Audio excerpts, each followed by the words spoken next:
현대인의 삶에서 엘리베이터가 없다면 아마 대단히 불편할 겁니다. 우리 같이 땅이 비좁은 나라에서 건물을 지을 때 높이 짓잖아요. 그래 당연히 엘리베이터가 있어야 되고 그 성능은 뛰어나야 됩니다. 요즘 40층 아파트 같은데 갈 때 지하에서 타고 30몇 층 올라가는데 얼마 안 걸리더라고요. 그리고 귀가 멍멍해지는 느낌도 별로 안 들고요. 그 정도로 엘리베이터의 성능이 좋고 또 그 효용성 때문에 우리가 편하게 살게 되죠. 한참 전에 제가 빌라 5층에 산 적이 있었습니다. 엘리베이터가 없는. 집에서 이제 아침에 나올 때 여러 가지 물건을 챙겨서 나오는데 빼먹는 물건이 있을 수 있죠. 근데 이제 그 중간에 내려가다가 발견이 되면 올라가기가 쉬운데 1층까지 내려온 다음에는 생각이 달라져요. 그래서 심지어 그래서 핸드폰도 놓은 걸 알고 그냥 교회로 와버린 적도 여러 번 있습니다. 올라가는 것 자체가 너무 싫으니까. 그러니까 엘리베이터가 없으면 생활이 안 되는 게 너무도 많죠. 그래서 엘리베이터를 타게 되고 타면 다른 사람과 함께 타게 되니까 엘리베이터 타는 예절 같은 게 필요합니다. 여러분 내리고 탑니까? 타고 내립니까? 내리고 타야 될까요? 타고 내려야 될까요? 그랬더니 어느 분이 그러시더라고요. 어른부터. 어른은 아무 때나 타고 아무 때나 내리고 애들은 비켜서라고. 그렇게 저는 직접 그렇게 말하는 분 엘리베이터도 봤습니다. 어른부터 타야지, 어른부터 내려야지. 그러니까 내리는 사람들을 못 내리게 하고 밀고 들어가시더라고요. 그러면서 비키라고. 어른들은 버르장머리 없다. 그래서 야 진짜 이런 분이 있구나. 근데 전철에서는요 많이 만납니다.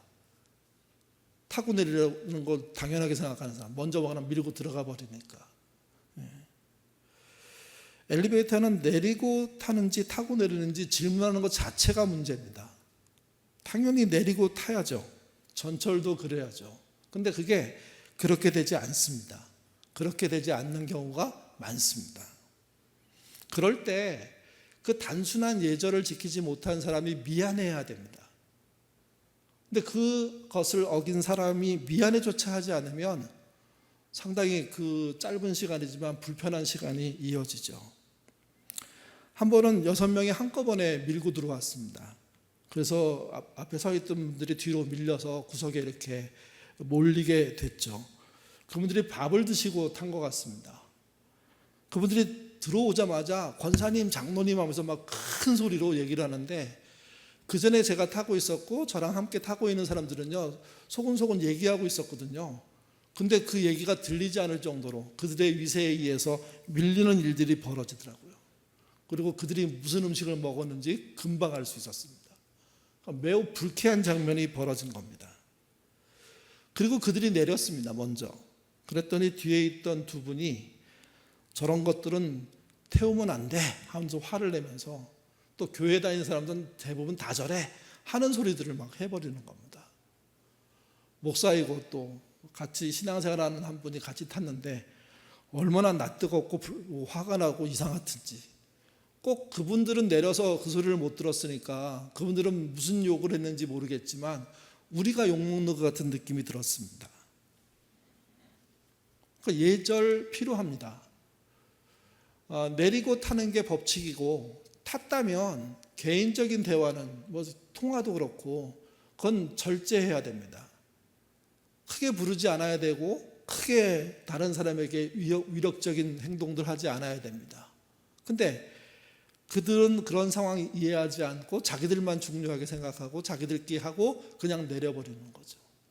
근데 욕은요 그분들도 먹지만 그들이 교회 다닌다는 사실이 밝혀지자 교회도 욕을 먹더라고요. 그러니까 교회 다니는 사람들은 다 저래 하는 식의 말에 아닌데요 이렇게 말할 수가 없었습니다. 말하고는 싶었는데 엘리베이터 하나를 타도 예절이 필요합니다. 여러분 그렇다면 신앙에는 예절이 안 필요할까요? 하나님께는 예절이 없어도 될까요?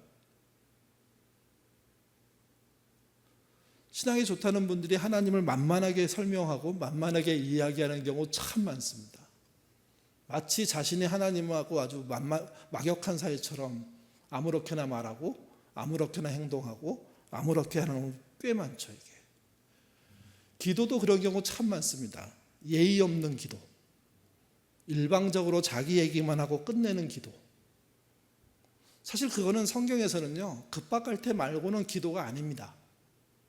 평상시에 하나님을 생각하고 그분을 경외하며, 경외한다는 게 두렵고 떤다는 말인데, 그런 것이 없는, 그분 앞에 나름 최선을 다하고 노력하는 태도가 없는, 그분이 원하는 방식으로 하지 않는 그런 기도는 기도로서 예절이 없는 기도입니다.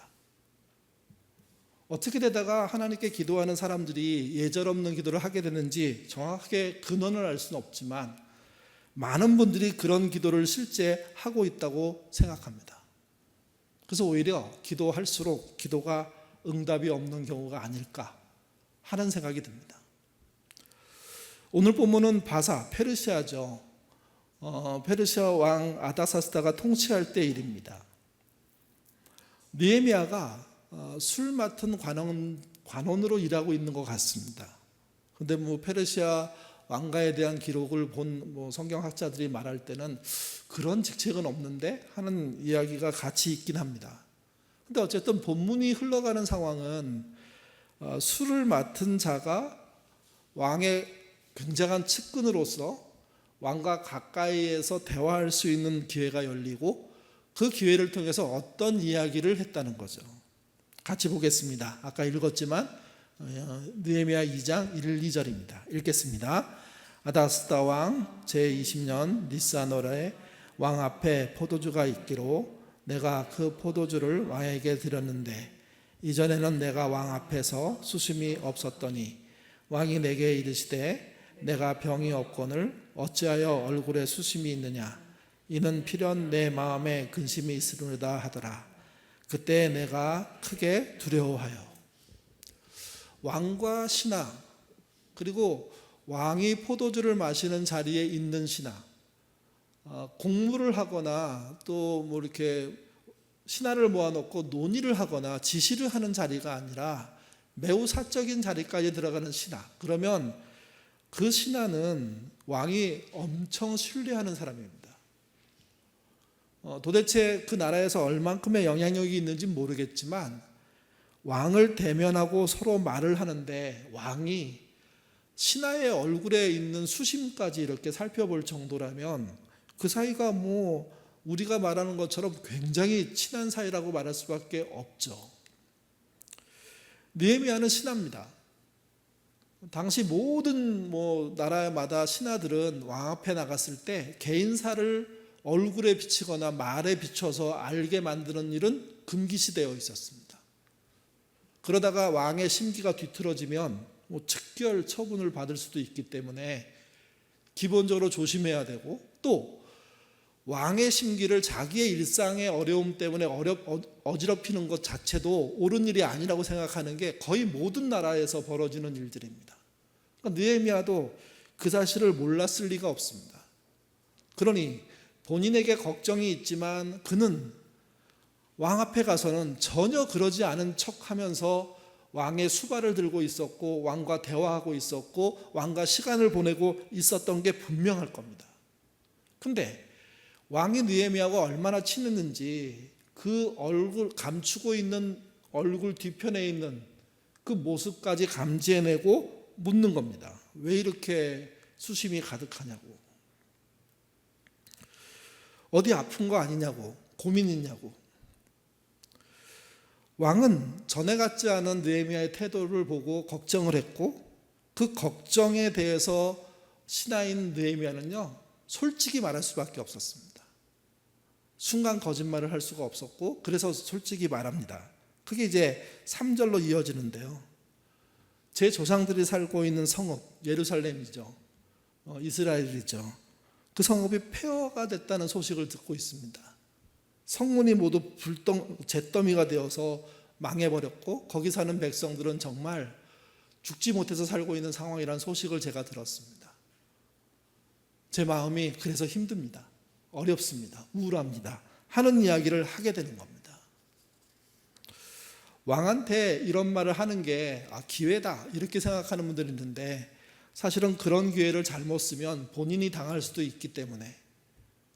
왜 그러냐 하면 제국의 황제인데, 왕인데, 결국 이스라엘에게 영향력을 끼치고 있는 실제적인 권력인데, 그 권력 앞에 자기 조국의 현실들을 말한다는 것은 당신이 그렇게 잘못해서 이런 어려움이 생긴 것 아니냐 하고 질문하는 것이 될 수 있기 때문에 조심스러운 겁니다. 근데 느헤미야는 어쩐 일인지 정직하게 대답했습니다. 여기에 대한 반응입니다. 4절 같이 읽겠습니다. 왕이 내게 이르시되 그러면 내가 무엇을 원하냐 하시기로 내가 곧 하늘의 하나님께 묵도하고. 오늘 얘기하고 싶은 핵심 요절이 4절입니다. 왕이 그 얘기를 듣고 뭘 원하느냐 이렇게 물었습니다. 그러면 그가 갖고 있는 걱정을 풀 수 있는 방법들을 얘기하는 건 너무 자연스럽죠. 근데 그 사이에 하나의 이야기가 끼어 있습니다. 그게 무엇이냐면 하늘의 하나님께 느헤미야가 묵도했다는 겁니다. 갑자기 무릎 꿇고 기도했다는 뜻이 아닙니다. 대화를 하는 중에 속으로 하나님께 기도했다는 거죠. 하나님께 물었다는 겁니다. 그러니까 왕 앞에서 하나님께 묻는 행동을 한다는 것 자체는 사실은 쉬운 행동은 아닌데, 그는 실제 소리내지 않고 속으로, 마음속으로 제가 뭘 대답해야 됩니까? 뭘 하리까? 정확하진 않지만 그런 뉘앙스의 생각과 그런 의도로 하나님을 향해서 기도하고 그 기도의 결과를 가지고 말을 했다는 거죠. 이 부분이 신자로서 굉장히 저는 중요한 부분이라고 생각합니다. 사실 인간 세상을 살면서 인간 세상, 내 앞에 벌어지는 모든 문제를 하나님께 고백하기 쉽지 않습니다. 그래서 선배들이 찾아낸 방법이 뭐냐면 숨 쉬듯 그때그때 짧게 하나님께 아뢰라고, 물으라고. 우측으로 갈까요? 좌측으로 갈까요? 이런 건 물을 필요가 없지만 무언가 생각해야 되고 깊이 있게 답을 찾아야 되고, 그럴 때 끊임없이 물으라고. 주문처럼 물어서는 안 되겠지만 자기의 삶 속에 관심을 계속 끌어당겨서 하나님께 가까이 가는, 묻는 그 방법적인 행동을 하라고. 그게 성경이 말하는 기도이거든요. 그러니까 시간 내서 하루에 두세 시간씩 한 자리에서 기도하는 것도 할 수 있다면 하시는 게 좋겠죠. 그런데 그럴 수 없는 게 우리 형편이니까 순간순간 묵도하듯이 한 문장의 기도를 하나님께 드리는, 한 제목의 기도를 하나님께 드리는, 그리고 묻는, 그래서 반복적인 질문을 통해서 답을 찾는, 집중력을 요하는 이 노력, 이게 기도로 따지면 예절에 해당된다는 거라는 거죠. 저는 계속 묻지 않고 결정적인 질문 딱 한 가지 하고 그렇게 기도한 분들이 없다는 얘기가 아닙니다. 그 기도가 아니라고 말하기도 어렵습니다. 그런데 기본적인 것은 느헤미야가 했던 방식처럼 순간 하나님께 지금 상황을 정리하는 질문들을, 그리고 어떻게 해야 될지를 묻는 질문들이 일어나는 게 진짜 기도의 모습 중에 하나라는 겁니다. 여러분, 이렇게 묵도하는 거 쉽지 않습니다. 순간순간 물어보는 거 쉽지 않습니다. 중요한 답변을 하기 전에 한 번 더 하나님 앞에 묻는 태도, 이거 간단하게 이루어지는 게 아닙니다. 운동선수들이 득점을 하거나 승리했을 때 경기장에서 무릎을 꿇고 기도하는 모습을 우리가 가끔 본 적이 있습니다.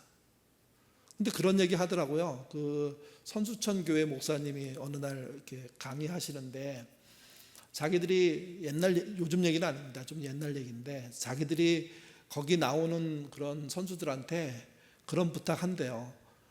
가식적으로 기도할 필요는 없지만 진짜 당신이 하나님을 믿는 사람이라면 당신의 승리의 순간에 하나님을 기억하라고, 그리고 다른 사람에게 불편을 주지 않는 정도에서 기도하라고.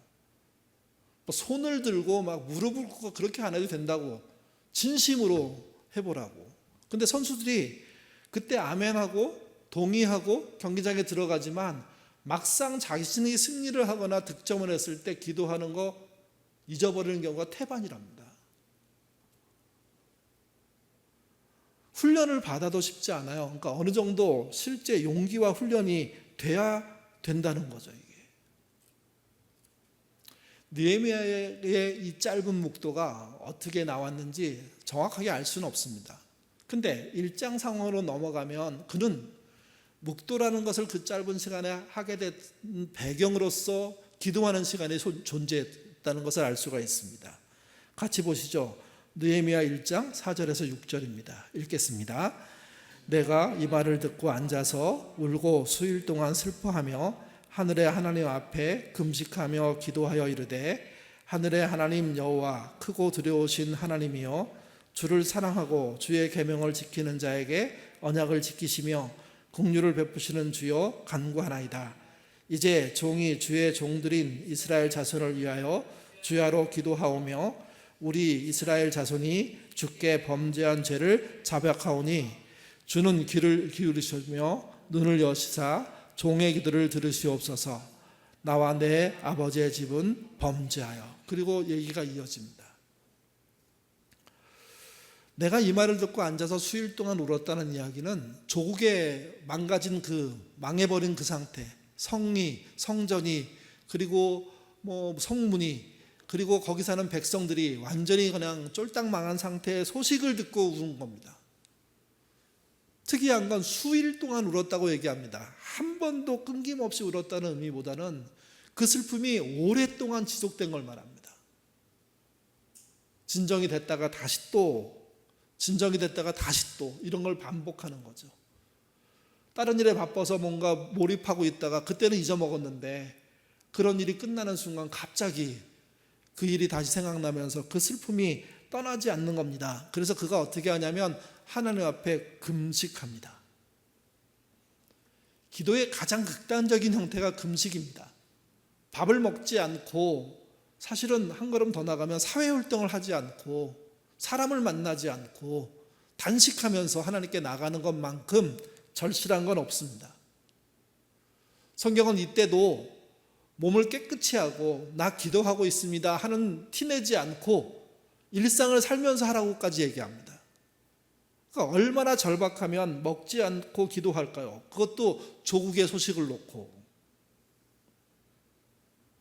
그러다가 그가 신명기 책을 읽습니다. 지난번에 말씀드린 것처럼. 그리고 거기 써있는 말씀을 마음에 새깁니다. 포로로 잡혀간 자들이 자기의 잘못을 깨우치고 하나님께 그 회복을 위해서 기도하면 그분은 미쁘시고 의로우사 자신들의 기도를 들으셔서 그들에게 응답을 주신다는, 그래서 결국은 돌아오게 하시고 회복하게 한다는 신명기에 나와 있는 그 말씀을 붙잡고 그가 매달리기 시작합니다. 그래서 그 본문에 보면, 금방 읽은 본문에 보면 기도, 간구란 말이 무려 4번이 연속적으로 나옵니다. 그런 기도가 있었다는 게 느헤미야의 설명인 겁니다. 그리고 왕과 대화 속에서 묵도라는 게 가능했다는 거죠. 묵도는 아무것도 아닐 수 있습니다. 잠깐 생각하는 것이라고 말할 수도 있습니다. 그런데 성경에서는 이 짧은 묵도가 느헤미야 말의 방향을 정하게 만든다는 것을 알려줍니다. 순간 기도인데 하나님의 이끄심을 받는 방식이라는 표현도 성경에 여러 군데 있습니다. 그 대표적인 성경이요, 요한복음 14장입니다. 어느 날 예수님이 이렇게 말씀하십니다. 제자들에게 내가 거처를 예비하기 위해서 미리 간다. 제자들은 그 말의 정확한 뜻이 무엇인지 도대체 이해를 못한 상태였습니다. 그 말을 들은 도마가 질문합니다. 주여 어디로 가십니까? 예수님이 동문서답 비슷하게 하십니다. 자신이 길이요 진리요 생명이라시랍니다. 그러니 자신이 가고 그래서 거처를 예비하고 이 사실을 믿으라는 거죠. 도마는 확실하게 믿지 못한 것 같습니다. 이어 제자 빌립이 또 묻습니다. 주님 어디로 가십니까? 라는 질문은 똑같이 하지 않았지만 그 불안한 마음속에 이렇게 얘기합니다. 주여 아버지를 우리에게 보여주십시오. 하나님을 보여달라는 겁니다. 왜? 당신의 아버지를 보여준다면 당신이 거처를 예비하러 간다는 것 자체를 믿겠습니다. 이런 의도의 말이라고 할 수가 있습니다. 근데 예수님은 하나님을 보여주지 않고 이렇게 말씀하십니다. 너희를 고아와 같이 버려두지 않을 것이다. 그러니 걱정하지 말라고. 요한복음 14장은 예수님이 거처를 마련하기 위해서 어딜 가시겠다는 것에 대해서 제자들이 불안을 느끼고 그래서 너도 나도 물어보고 있는 겁니다. 그때 예수님이 보혜사 성령에 대한 이야기를 하시면서 이렇게 말씀하십니다. 요한복음 14장 26절입니다. 읽겠습니다. 보혜사 곧 아버지께서 내 이름으로 보내실 성령, 그가 너희에게 모든 것을 가르치시고 내가 너희에게 말한 모든 것을 생각나게 하시니라. 어디다 물으라고 지금 얘기하는 겁니다. 하나님께 물으라는 거죠. 그러면 우리의 주제로 오면 기도하라는 얘기를 하고 있는 겁니다. 하나님께 물으면 그러면 성령께서 너희에게 반드시 해줄 일이 있는데 모든 것을 가르치시고 모든 것을 생각나게 해주신다는 겁니다. 기독교 전통에 기도하는 사람들이 가장 확실하게 붙잡는 말씀 중에 한 구절이 이 구절입니다. 그래서 기도한다는 겁니다. 그래서 어떤 기도이든 하나님께 드리는 순간 하나님은 성령을 통해서 가르쳐 주시고 생각나게 하신다는 거죠. 그 앞에 붙어 있는 말이 모든 것입니다. 질문이 불가능한 게 없다는 겁니다. 답변이 불가능한 것도 없다는 뜻입니다. 어떤 질문에 대해든 어떤 답이든 당신은 하시겠다고, 그래서 모든 것을 가르치시고 모든 것을 생각나게 하시고 이미 말씀하신 것도 생각나게 하시고 모르는 것까지도 깨닫게 하시는 그것에 대한 약속을 하는 거죠. 메시지는 이렇게 말합니다. 성령께서 모든 것을 너희에게 분명히 알려주신다. 또한 내가 너희에게 말한 모든 것을 생각나게 하실 것이다. 아주 좀 이기적으로 번역하면요, 진짜 필요한 그 말씀을 그 시간에 주시겠다는 겁니다. 그 방향과 그 길들을 여시겠다는 겁니다.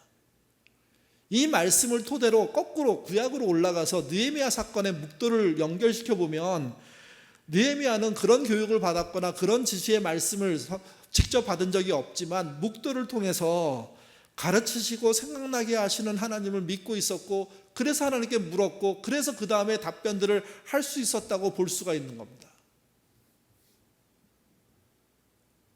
이게 기도의 힘이지만 사실은요, 기도하는 사람의 예절입니다. 내 앞에 문제를 놓고 하나님께 시간이 없으면 짧게라도 묻는, 묵도하는, 질문을 던지는, 뭘 말해야 될까요? 뭘 해야 될까요? 어떻게 하는 게 좋습니까? 하고 답이 들리지 않아도 질문을 던지고 그 다음에 말을 하려고 하는 태도, 행동하려는 태도, 이게 기도의 예절이라는 겁니다. 내 인생의 문제를 놓고 하나님께 묻는, 거창하게 묻지 않고 호흡하듯 묻는, 그리고 호흡하듯 인도하시는 하나님을 경험하게 되는, 그래서 다시 묻는, 그래서 다시 하나님의 인도함을 받게 되는 이 삶이 어떤 텀으로 반복되는지 모르겠지만 개인적으로 일어나면서 그게 확장되고 자주 반복되고 때로는 침묵하신 하나님 앞에 끊임없이 묻고 그 묻는 과정들을 통해서 하나님이 이렇게 인도하시는구나 하는 과정의 깨달음들을 얻으면서 그래서 다시 또 묻게 되는, 기도의 예절을 갖게 되는 그런 신앙을 보여주는 말씀이라는 거죠. 마태복음 10장도 비슷한 경우입니다. 예수님이 12제자들을 부르셨습니다. 전도여행을 보내십니다. 둘둘 보내면서 그분이 이렇게 말합니다. 이 일은 미움받는 일이다. 너희가 말씀을 전하면 그 듣는 사람들이 가만히 있을 것 같지 않다. 굉장히 어려운 일도 많이 생길 거고 너희는 법정에도 서게 될 것이고 골치 아픈 일이 한두 가지 않을 것이다. 근데 두려워하지 말라고. 그러면서 하시는 말씀입니다. 마태복음 10장 19절에서 20절입니다. 읽겠습니다. 너희를 넘겨줄 때 어떻게 또 무엇을 말할까 염려하지 말라. 그때 무슨 말을 할 것인지 주시리니 말하는 이는 너희가 아니라 너희 속에서 말씀하신 자 곧 너희 아버지 성령이시니라. 12제자들을 보내면서 미움받는 일을 하는 거다. 그러니 당연히 미움 받을 거다. 그때 너희를 반대하고 방해하고 심지어 법정으로 끌고 가는 사람들에게 어떤 멋있는 말로 빠져나갈 방법을 찾지 말라는 겁니다. 오히려 하나님께 너의 입을 맡기고 너의 행동을 맡기라는 거죠. 그런 기도를 하고 있으라는 거죠. 그러면 가장 적절한 말로 그 상황이 종료되도록 하나님이 이끄실 거라고. 그 말이 누구의 말이냐? 하나님의 말이 아니라 너의 입에서 나오는 말로. 마태복음 10장은 떨지 말고 신뢰하라는 겁니다. 신뢰하는 행동을 하고 기도를 한다면 하나님이 그 신뢰에 답을 주시겠다는 거죠. 제가 고등부만 교회에서 9년 동안 전도사부터 시작해서 목사까지 했었는데요. 어느 해 수련회 갔을 때 그 학교 가면 그 구령대 있지 않습니까? 구령대. 그 위에 이렇게 서가지고 뒤로 이렇게 떨어지는 거예요. 아이들한테 이제 뭐 신뢰 같은 거 막 설명하면서 우리는 전부 서로를 이렇게 지켜줄 사람들이다. 그러니까 거기서 뒤로 떨어지면 우리가 받을게. 그걸 충분히 설명하고 이제 한 명 한 명씩 하는 거예요. 여러분 다 할 것 같지만 못하는 사람은 꽤 많습니다. 눈으로 봐도 못해요. 그러니까 누군가 이제 뒤로 떨어지는데 밑에서 10여 명이 탁 받아가지고 다치지 않게. 그래서 그래서 박수치고 뭐 서로들 뭐 무슨 신뢰가 생긴 것처럼 막 기뻐하면서 그거 이제 그 조별로 와가지고 그거 하는 거거든요, 계속. 근데 이제 어느 아이가 저보고 아니 그러면 목사님 해보시라고. 자기는 못하겠는데 목사님. 저는 제가 할 거라고 생각을 못했어요, 한 번도. 근데 애들이 하려니까 알았어 하고 올라갔는데 진짜 무섭더라고요. 그리고 속으로 그런 생각했어요. 쟤는 가벼우니까 떨어지면 잘 받을 건데 나는 무거운데 못 받으면 어떡하지? 그래서 제가 뒤로 서서 이제 행동을 하는데 아주 쉽게 그냥 퍽 뛰지 않고 망설이게 되고 거리를 따지게 되고 잠깐만 있어봐 하는 말 하게 되고 하면서 제가 깨달았어요. 내가 만든 프로그램을 나도 신뢰할 수가 없는데 애들이 신뢰한다는 게 얼마나 어려운 일인지. 여러분 눈앞에 뻔히 벌어지는 어려움에 대해서 주님이 말씀하시고 그리로 들어가라고 했는데 그리로 들어가는 사람들이 얼마나 어려움을 겪을까요? 주님이 약속도 하시는 거예요. 그래 거기서 나한테 뭔가 간구하고 그리고 너희가 무슨 말 하려고 멋있게 생각하지 말고 그냥 기다리고 때가 되면 하나님께서 말씀하시는 걸 통해서 너에게 필요한 말들을 주실 거다 하는 얘기를 해도 떨릴 수밖에 없죠. 근데 그걸 해내는 게 제자의 삶이라는 겁니다. 그냥 수련회 프로그램에서 뒤로 떨어지는 거를 하는 것 하나도 쉽지 않은데 실제 미워하는 사람들이 있는 곳에 들어가서 이거 한다는 거 쉽지 않거든요. 근데 주님은 그걸 요구하시는 겁니다. 그런 자리에서 하나님께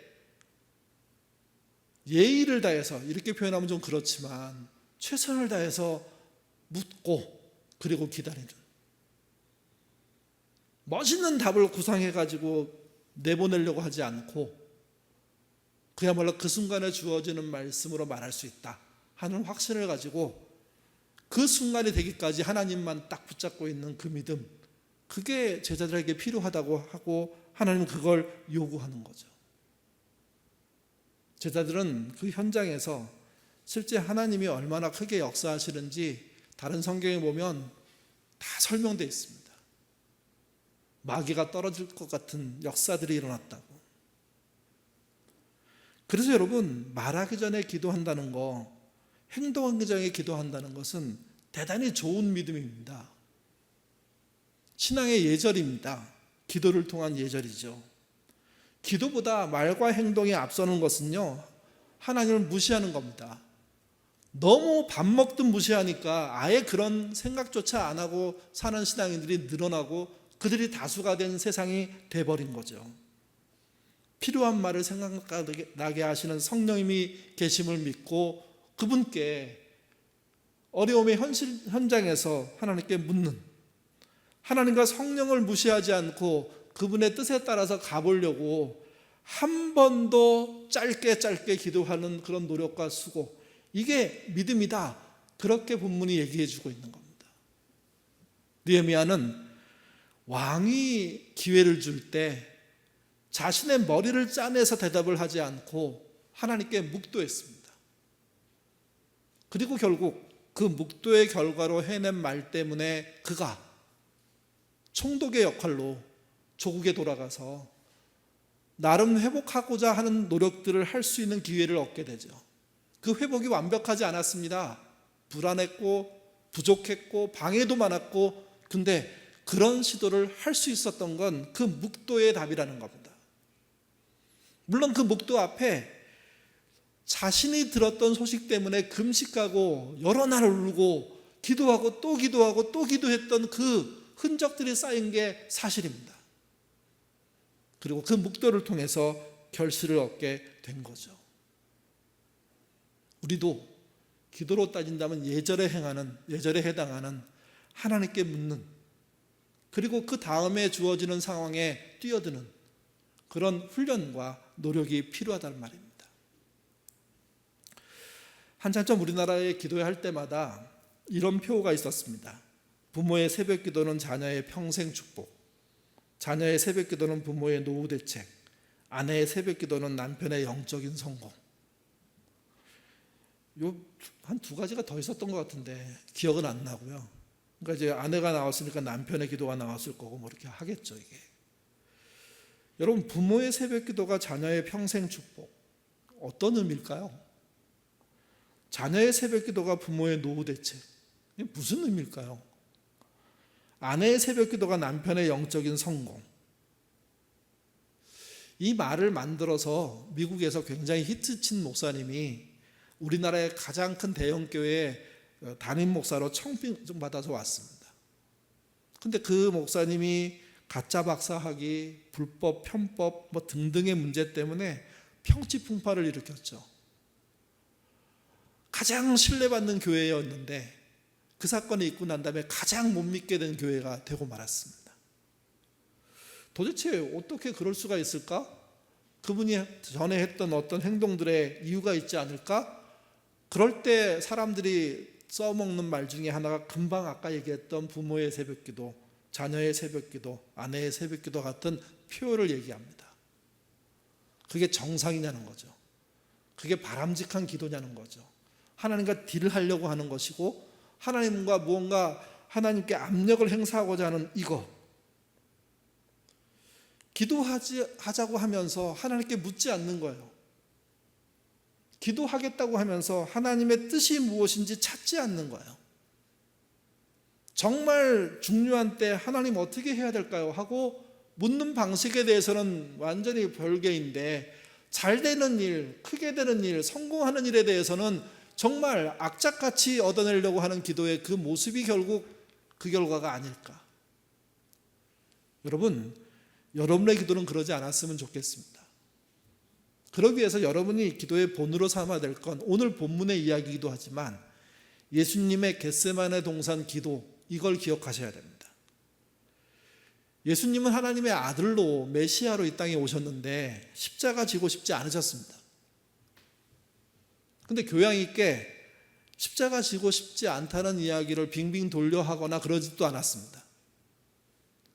때가 가까이 오는 걸 알고 하늘의 처소를 예비하겠다고 제자들 때 말했을 때 충돌도 생기고 그런 과정을 겪어가던 어느 날, 이제 마지막 때가 다가올 때죠. 그때 겟세마네 동산에서 땀방울이 핏방울이 될 정도로 기도하셨다고 성경에 쓰여 있는데, 한 번이 아니라 3번 기도했다고 쓰여 있는데, 함께 간 제자들은 내리내리 졸다가 그 장면을 제대로 이해하지 못했다고 얘기하고 있는데, 그 예수님은 외롭게 끝까지 뭘 얘기했냐면 십자가 안 지겠다고 얘기했습니다. 근데 하나님은 명확하게 말씀하신 것 같습니다. 십자가 지는 게 하나님의 뜻이라고. 3번째 기도가 끝나고 난 다음에 제자들에게 온 그분이 이제 편히 자라 하고 난 다음에 당신도 잔 게 아니라 그 자리에서 일어나서 자기를 잡으러 오는 가룟 유다의 무리를 맞이하러 가버렸습니다. 그렇게 순종하는 거죠. 그게 성경이 말하는 기도의 대표적인 모습입니다. 자기의 복지를 위한 기도를 하는 게 아니라, 자기의 목표를 위한 기도가 아니라 하나님의 뜻을 묻는 거죠. 여러분, 목표를 위한 기도는 욕심을 내게 만듭니다. 뜻을 묻는 기도는요, 자기 욕심을 내놓게 만듭니다. 내 목표를 이루는 기도는 성과에 따라서 믿음이 좋고 나쁨이 결정됩니다. 뜻을 묻는 기도는요, 그분의 더 깊이 있는 질문에 대한 길들을 찾는 과정이 됩니다. 그래서 세상에서 볼 수 없는 것에 대한 시선이 열리게 되고, 나 혼자만 기뻐할 수 없는 삶이구나 하는 그런 넓이가 생기고, 그래서 나만 기뻐하지 않고 함께 사는 삶에 대한 생각을 갖게 하는 그런 초점을 갖게 만듭니다. 하나님께 묻기 때문입니다. 그 물음은 하나님이 답변하실 수밖에 없는 상황을 만드는 겁니다. 그 답변은 하나님이 뭘 하시고자 하는지를 알려주는 겁니다. 하나님은 무조건 거창한 일, 정적인 일, 세계적인 일을 하시는 분이 아닙니다. 개인적인 관심부터 모든 열방의 일까지 다 아시는 분이기 때문에 여러분이 하는 질문, 그 묵도에 가장 적합한 대답들을 주실 것이고, 그때 하는 말을 통해서 하나님이 일하시구나 하는 깨달음을 얻는 우리는 더 하나님께 묻게 되는 과정을 겪게 되는 거죠. 제자들에게 그렇게 하라고 말씀하신 거고, 예수님도 그렇게 하셨습니다. 느헤미야도 그 사실들을 알고, 또 신앙의 선배들도 그걸 알고 자신의 삶의 위기와 어려움들을 그분이 생각나게 하시는 것, 그분이 가르치시는 것을 통해서 해결해 나갔던 겁니다. 하나님께 묻는 것, 기도하는 것이지만 예절을 지키는 겁니다. 그 예절 있는 기도가 우리를 살립니다. 그 예절 있는 기도한 후에 말하고 행동하는 것이 신자입니다. 그렇게 훈련돼 가는 나를 보고 내가 신앙이 커가고 있구나, 그렇게 말할 수 있는 겁니다. 그래서 기도한 후에 말하시고 행동하는 신앙인이 되도록 노력할 줄 아는 그런 삶 사셔야 됩니다. 지금 이 시간 기도하는 게 너무 소중합니다. 이것이 배경이 되어서 일상에 여러분의 어떤 삶 앞에 주어지는 상황 안에 하나님께 묻는 기도 해가시기를 바랍니다. 그때 하나님이 가르쳐 주는 게 선명하다면, 생각나게 선명하다면 그대로 행하시고, 모르겠다면 최선을 다해서 자신이 할 수 있는 행동들을 해가시면 됩니다. 주님은 여러분의 행동 속에 함께 하실 겁니다. 예배 시간에 있는 분이 아니라, 성경 역사 속에 있는 분이 아니라 살아 움직이시는 하나님을 좀 더 알 수 있는 기회가 될 겁니다. 그래서 행동하기 전에 기도하십시오. 기도하고 행동하는 신자 되시기를 바랍니다. 그 묵도가 여러분의 삶의 다른 장을 열어줄 겁니다. 기도하겠습니다. 우리는 너무 요구하는 기도에 능숙합니다. 요구할 게 생기지 않으면 기도조차 하지 않는 게 우리들입니다. 우리의 생활 속에 물질이 많아지면서 기도하는 그 시간들은 줄어들고 있습니다. 옛날에는 먹고 사는 문제가 컸기 때문에 매달리고 하나님 아니면 죽는다고 얘기했던 사람이 많았는데, 지금은 먹고 살만해지니까 이제 기도 자체를 하지 않는 그런 우리가 되었습니다. 그런 자리로부터 벗어나는 그런 예인의 식구들 될 수 있도록 하나님 인도하여 주옵소서. 느헤미야가 왕이 묻는 그 시간에 동시에 하나님께 묻는 그런 묵도를 했다고 성경이 기록합니다. 그 짧은 시간의 묵도는 사실은 그 전에 있었던 긴 슬픔의 기도, 금식의 기도의 결과라고 생각합니다. 그 묵도를 통해서 하나님은 그들을 인도해 나가셨고, 결국 조국의 그 슬픔을 조금이라도 보완할 수 있는, 메꿀 수 있는, 다시 세울 수 있는 기회를 느헤미야가 얻었던 것을 보게 됩니다. 완성하고 완결짓지는 못했지만, 부족하고 연약한 부분이 많았지만, 그런 자리까지 간다는 것 자체가 느헤미야의 실력이 아니라 하나님께 예절을 다한 기도의 결과였다는 사실, 우리가 잊지 않도록 도와주옵소서. 요한복음 14장과 마태복음 10장의 그 이야기를 통해서도 분명히 알려주시는 게 있습니다.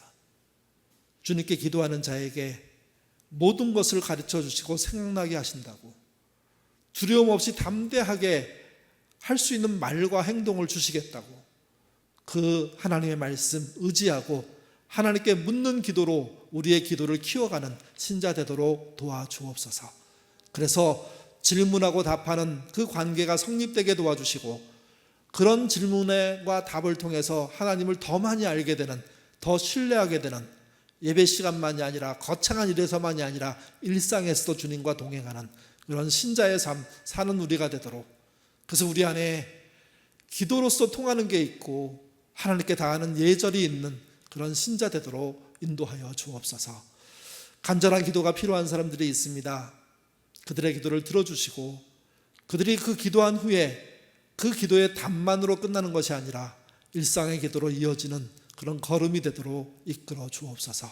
그래서 예인의 모든 식구들이 기도에 깊이가 있게 하시고 하나님께 예의를 다하는 수준이 있게 하셔서 하나님 보시기에도 사람들이 보기에도 정말 합당하고 건강하고 멋있는 그런 신자의 삶 살도록 도와주시옵소서.